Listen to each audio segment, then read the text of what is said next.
जैसे महाराष्ट्र में 47 लाख वोटर्स कहाँ से बढ़े हैं? 76 लाख वोट्स आखिरी समय के बाद किसने वोटिंग किया है?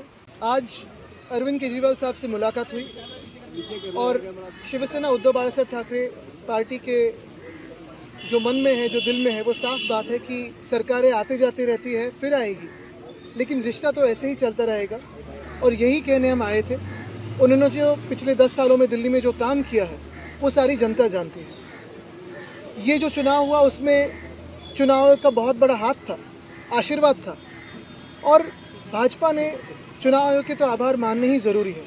लेकिन यही बात है, कल जैसे मेरी राहुल जी से बात हुई, आज अरविंद जी से बात हुई कि इंडिया गठबंधन हो या फिर हम सारी पार्टीज़ हो, कहीं ना कहीं हमें ये सोचना ज़रूरी है कि अभी अगला स्टेप क्या है, क्योंकि हमारी डेमोक्रेसी फ्री एंड फेयर नहीं रही है, इलेक्शंस फ्री एंड फेयर नहीं रहे। तो लड़ते तो रहेंगे, देश के हित में लड़ते रहेंगे। आपकी आवाज़ हो, मीडिया की आवाज़ हो, जनता की आवाज़ हो तो उठाते रहेंगे, और जो भी देश के अच्छे का हो, सड़क पे उतरना हो, लड़ना हो तो लड़ते रहेंगे। बस यही था। लेकिन आपको नहीं लगता जो आपसी कन्फ्लिक्ट था उसका नुकसान भी जो है हुआ है, और दोनों ही पक्षों की तरफ? देखिए, काफ़ी सारी इसकी एनालिसिस हो सकती है, होगी भी, दोनों पार्टियां अपनी अपनी एनालिसिस रखेगी, लेकिन हमारी तरफ से जो रिश्ता है वो रहेगा, जो दोस्ती है वो तो रहेगी।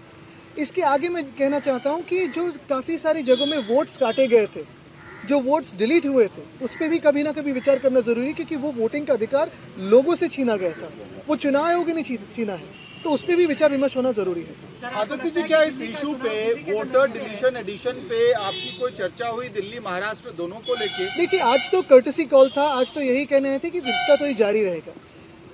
जाहिर सी बात है, स्वाभाविक है कि जब हम मिलते हैं तो इस बातों पे चर्चा होती है। इसके पहले भी फ़ोन पे भी हुई थी, अभी जो फ़ोन टैपिंग करते हैं वो तो सुनते ही होंगे, तो उनको पता भी होगा कि हम शायद क्या बात कर रहे हैं। लेकिन हमने ये भी कहा है कि इस पर स्टडी करके जो हम प्रश्न चिन्ह उठा रहे हैं, जैसे महाराष्ट्र में 47 लाख वोटर्स कहाँ से बढ़े हैं? 76 लाख वोट्स आखिरी समय के बाद किसने वोटिंग किया है? इसके कोई वीडियो फुटेज है क्या, टोकन्स है क्या? चुनाव आयोग इस पर बात करने के लिए बिल्कुल तैयार नहीं है। और ये सारी बातें अगर आप देखें तो हरियाणा हो, उड़ीसा हो, दिल्ली हो, मध्य प्रदेश हो, महाराष्ट्र हो, सारी जगह कॉमन है। ये एक पैटर्न दिखने लगा है। तो हमारे देश में आज फ्री एंड फेयर इलेक्शंस होते नहीं है, इसी का ये सबूत है। सर, कैसे टैकल करेंगे इस सिचुएशन को? अगर आप आरोप इलेक्शन कमीशन पे लगा रहे हैं तो फिर टैकल कैसे करेंगे, क्योंकि वही मेन बॉडी है? तो टैकल करने के लिए तो हम साथ में हैं और लड़ेंगे, क्योंकि ये देश हित की बात है।